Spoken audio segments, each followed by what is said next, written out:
Hi there guys, and welcome back to Naturally Rawsome. I'm Eva, and today I want to show you how you can make your own herbal tinctures at home. So let's get started. This one is thyme, and today we will make linden flower tincture, as I have already prepared some linden flowers here. So let's get started. So first of all, there are a few points that you need to know when you make your own herbal tincture. The ratio of glycerin to water is 2/3 to 1/3. So you use 2/3 of glycerin and 1/3 of water. Double distilled water, or if you have a good filter like a Berkey filter, then you can use filtered water, but you have to boil it really hot so it becomes clear and clean. And concerning the ingredients, you can use whatever you want to use, like any herbs, lemon balm, thyme, mint, oregano, rosemary, dandelion. Nettles are a little bit tricky because they can kind of, they kind of collapse really quickly, and they're kind of tricky. I haven't tried it yet to make a tincture out of them, and I'm not sure if I want to try it, because in the past I used to make a tea, an overnight tea.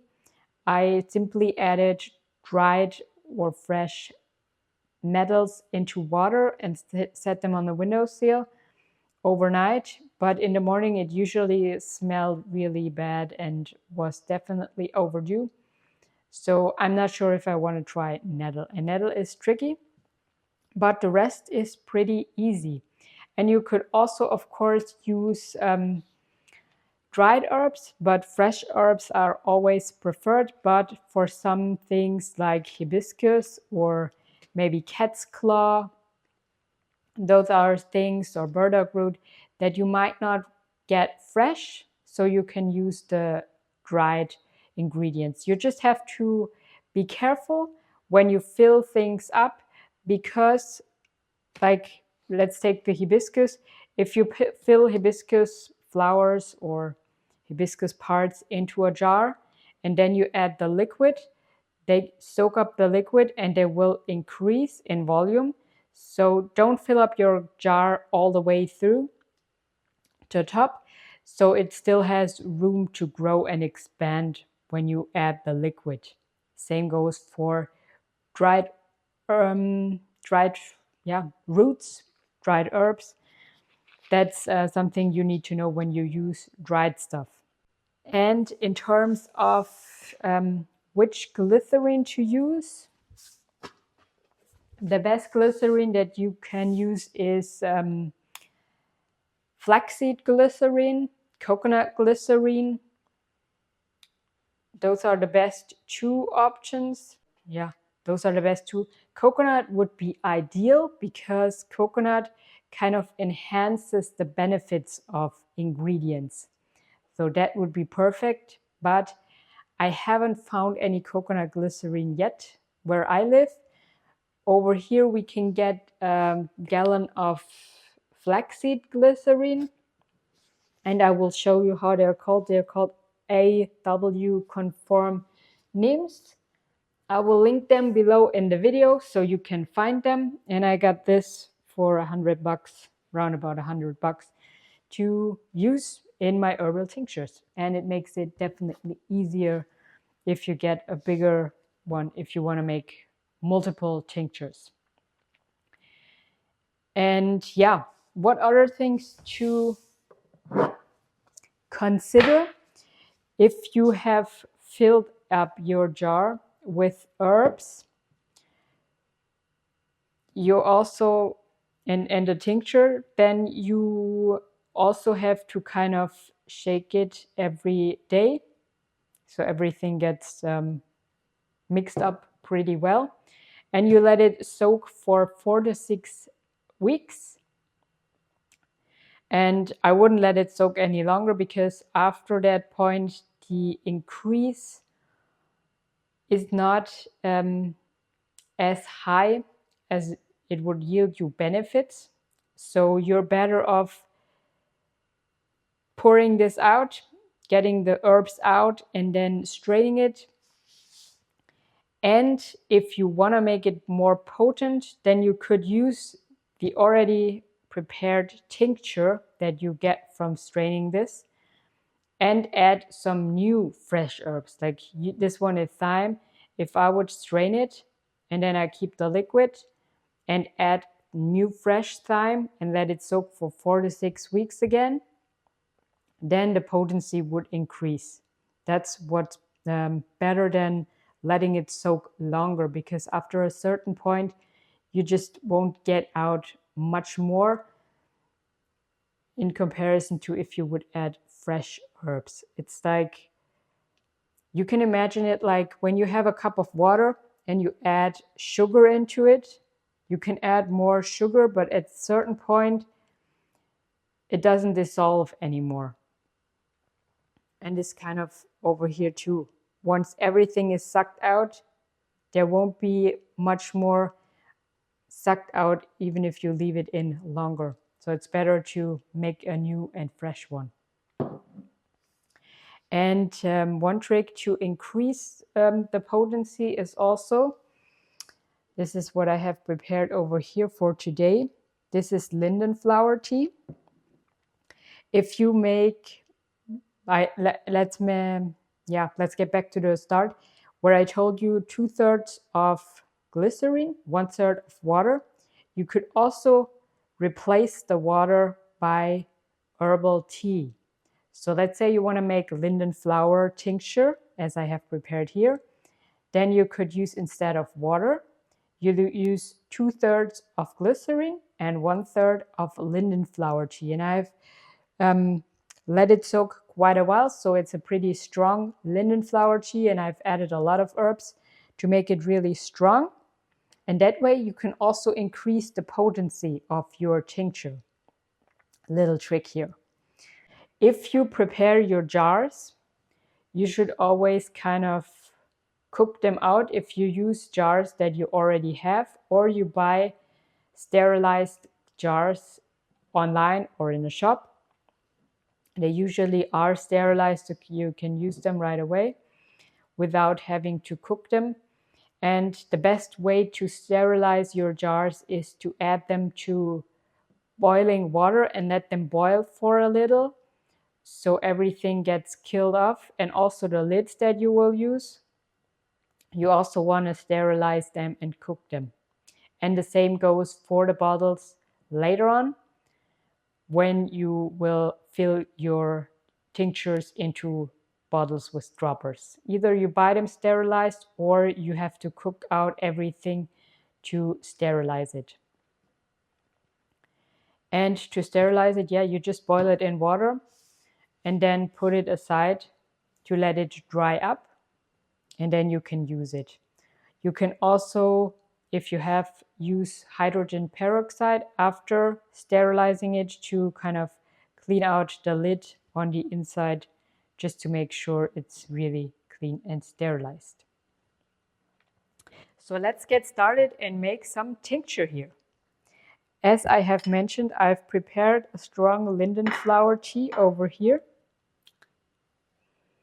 Smells really flowery. And then we get the sterilized jar that I have prepared here and the lid. And I will put on some gloves. And I will also, as I will mix the tincture and the water or tea in here, I will sterilize or clean up this one with some hydrogen peroxide, just to make sure there are no germs in it when I'm mixing the tincture.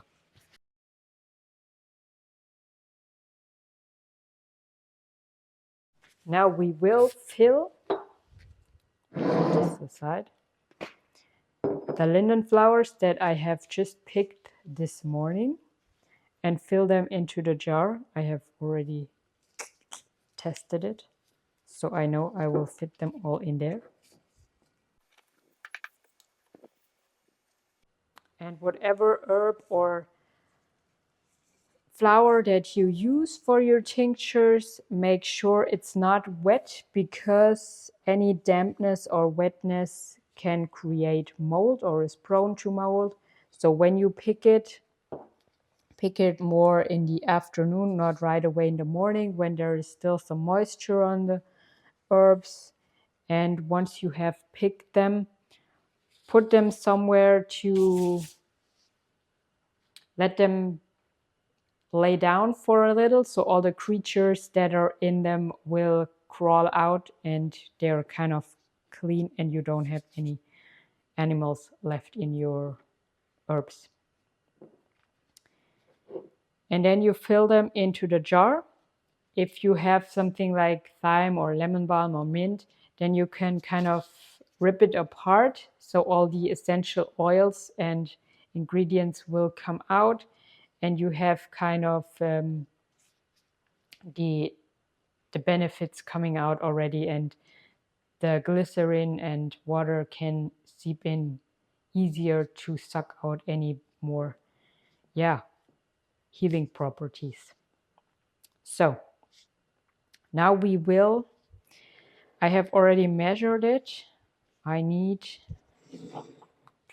this one is 250, so I will make just 200 of this one, and then the rest of glycerin.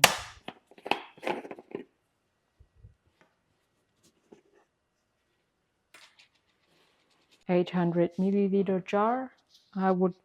You don't need as much as the jar would hold, because obviously there are already the flowers in it. So I have 200, and let's make it to 650. Mix up this glycerin water thing really well, so it's already well combined before you pour it into your jar. It has that kind of amber color that herbal tinctures have, because I'm using the tea instead of water. I've made the tea from dried herbs, but you can of course also make it from fresh herbs, which is even better. I just didn't have enough flowers to make a tea with them. Let's see if I measured it correctly and we have enough. You want to fill it up pretty tightly to the top so everything is well covered.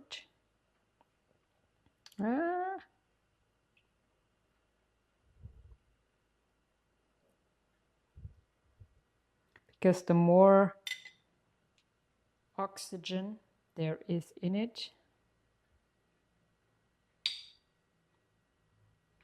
the more prone it can be to oxidize.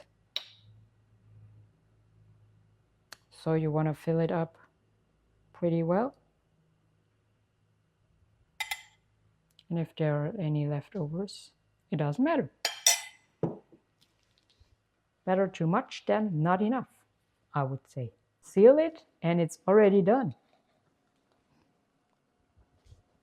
And now you can put a sticker on it and kind of write the name and the herb that is in it or the flower. And then you let it steep for or soak for 4 to 6 weeks. And every day you're kind of shaking it to mix things up. And that's it. Let's see how it goes in 4 to 6 weeks. This one is already soaking for a week. So you can already see that the thyme is not green anymore, but rather turns into a dark greenish, brownish color.